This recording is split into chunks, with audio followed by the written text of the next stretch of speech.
ഹലാൽ കമ്പനികൾ എന്താണ്, ഹലാൽ മാനദണ്ഡങ്ങൾ പാലിക്കുന്ന ഇക്വിറ്റി ഷെയർസ് എന്ന് പറഞ്ഞാൽ എന്താണ്? ഇവർ പറയുന്നത് ഇസ്ലാം നിഷിദ്ധമാക്കിയ വസ്തുവോ സർവീസോ അവരുടെ പ്രധാന ഉൽപ്പന്നമായിട്ട് പരിഗണിക്കാത്ത കമ്പനികൾ, അതായത് ഇപ്പൊ ബാങ്കിങ്, ഇൻഷുറൻസ് തുടങ്ങിയിട്ടുള്ള കമ്പനികൾ, അതേപോലെ തന്നെ ലിക്കർ ബിസിനസ്, അതല്ലെങ്കിൽ ചൂതാട്ടം പോലെയുള്ള കാര്യങ്ങൾ, ക്ലബ്ബുകൾ, ബാറുകൾ, ഇത്തരം കാര്യങ്ങളല്ലാത്തതൊക്കെ ഹലാലാണ് എന്നാണ് ഇവർ പറഞ്ഞു പരത്താൻ ശ്രമിക്കുന്നത്. ഒന്നാമത്തത് തെറ്റാണ്. രണ്ടാമത്തത്, ഈ ഷെയർ ട്രേഡിംഗ് അല്ലെങ്കിൽ സിബിഒ അല്ലെങ്കിൽ വേറെ ഏതെങ്കിലും കമ്പനികളോ ഏതെങ്കിലും ഫിനാൻഷ്യൽ ഇൻസ്റ്റിറ്റ്യൂഷൻസോ ഏതെങ്കിലും കമ്പനികളെ എത്തിക്കൽ ഷെയർസ് ആയിട്ടും അല്ലെങ്കിൽ ഹലാൽ ഷെയർസ് ആയിട്ടും ലിസ്റ്റ് ചെയ്തിട്ടുണ്ടെങ്കിൽ അത് ഇസ്ലാം അനുസരിച്ച് കംപ്ലീറ്റ്ലി ഹലാൽ ആയിട്ടുള്ള രീതിയിലുള്ള ഷെയർ ആണ് എന്ന അർത്ഥത്തിലല്ല. രണ്ട് കാര്യങ്ങളാണ് പരിഗണിക്കുന്നത്. ഒന്ന്, ഈ പറയുന്ന ഇവരുടെ പ്രധാനപ്പെട്ട മെയിൻ ലൈൻ ഓഫ് ബിസിനസ് എന്ന് പറയുന്ന ആക്ടിവിറ്റി എന്ന് പറയുന്നത് ഇസ്ലാം അനുവദനീയമാക്കിയ ഏതെങ്കിലും മാർഗത്തിലുള്ളതായിരിക്കാം. രണ്ടാമത്തത്, ഇവരുടെ വരുമാനത്തിൽ ഇവരുടെ കമ്പനിയുടെ റവന്യൂ, അവരുടെ ക്യാപിറ്റൽ, ടോട്ടൽ റവന്യൂ, വിറ്റുവരവ് നോക്കുമ്പോൾ അല്ലെങ്കിൽ കമ്പനിയുടെ ആകെ വരുമാനം, വരവ്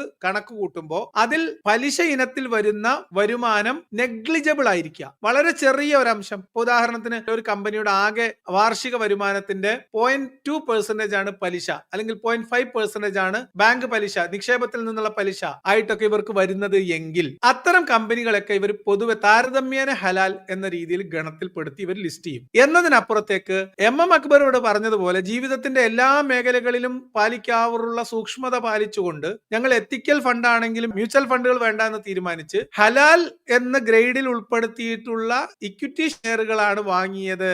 അത് സൂക്ഷ്മത കൊണ്ടാണ്.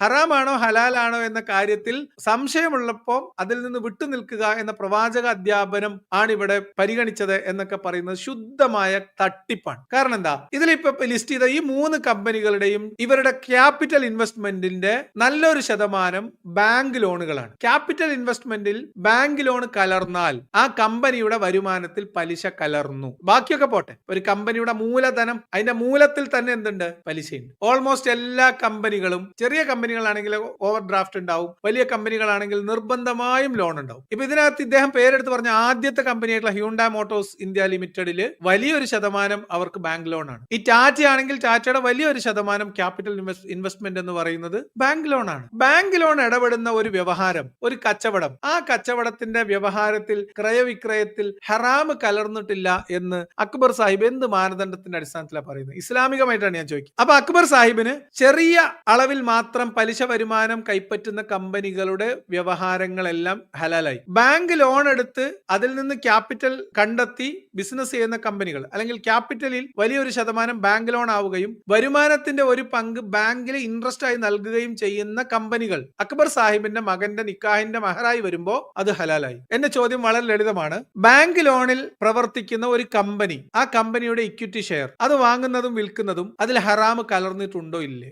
വേറെ ലളിതമായിട്ടുള്ള ചോദ്യമാണ്. അതുകൊണ്ട് ഇത് ഹറാമാണ്. ഇവർക്ക് നിക്ഷേപത്തിന് പലിശ വാങ്ങുന്നത് ഹറാമാണ്. ഒരു സാധനമോ സാമഗ്രിയോ കൊടുത്തിട്ട് അത് EMI കൊടുത്തിട്ട് അതിന് ഇൻട്രസ്റ്റ് മേടിക്കുന്നുണ്ടെങ്കിൽ അതും ഹറാമാണ്. അത് നിങ്ങൾ മുസ്ഹഫ് ആയിട്ടും കാര്യമല്ല, പ്രൊഡക്റ്റ് മുസ്ഹഫ് ആയിട്ടും കാര്യമല്ല. പിന്നെ ഇദ്ദേഹം ഇവിടെ ഉയർത്തിപ്പിടിക്കാൻ ശ്രമിക്കുന്നത് വധുവിന്റെ ആവശ്യപ്രകാരമാണ് എന്നാണ്. വധുവിന്റെ ആവശ്യപ്രകാരമാണെങ്കിലും ഹറാം കലർന്ന ധനം മഹറായിട്ട് നൽകൽ അനുവദനീയമാണോ എന്ന ചോദ്യം രണ്ടാമതായിട്ട് നമ്മൾ ഉന്നയിക്കുന്നു. ഇനി ഒരു കാര്യം കൂടി പറഞ്ഞുതരാം. ഇന്ത്യയിൽ ജീവിക്കുന്ന ഒരു മനുഷ്യൻ ഏതെങ്കിലും തരത്തിലുള്ള ബിസിനസ് സംരംഭങ്ങളോ ഇൻവെസ്റ്റ്മെന്റോ ആയിട്ട് ബന്ധപ്പെട്ട് പ്രവർത്തിക്കുന്നുണ്ടെങ്കിൽ, ബാങ്ക് ഇടപാട് നടത്തുന്നുണ്ടെങ്കിൽ, ഈവൻ നിങ്ങൾ UPI ട്രാൻസാക്ഷൻ നടത്തുന്നുണ്ടെങ്കിൽ, ഇവിടെ എവിടെയും ഇൻട്രസ്റ്റുമായി നിങ്ങൾ ബന്ധപ്പെടുന്നുണ്ട്, പലിശയുമായി ബന്ധപ്പെടുന്നുണ്ട്. പലിശയുമായി ബന്ധപ്പെടാതെയുള്ള ജീവിതം ഞാൻ നേരത്തെ പറഞ്ഞതുപോലെ 99.999% അസാധ്യമാണ്. പലിശ എന്ന് പറയുന്നത് ഇസ്ലാമിനെ സംബന്ധിച്ച് കൊടിയ പാപമാണ്, വൻ പാപങ്ങളിൽ പെടും എന്നാണ് വിചാരിക്കുന്നത്. മാതാവിനെ വ്യഭിചരിക്കുന്നതിനേക്കാളും വലിയ പ്രശ്നമാണ് എന്ത്, പലിശ. ചില ആളുകളെ വിചാരം പലിശ വാങ്ങലാണ് ഹറാം എന്ന്. അങ്ങനെയല്ല.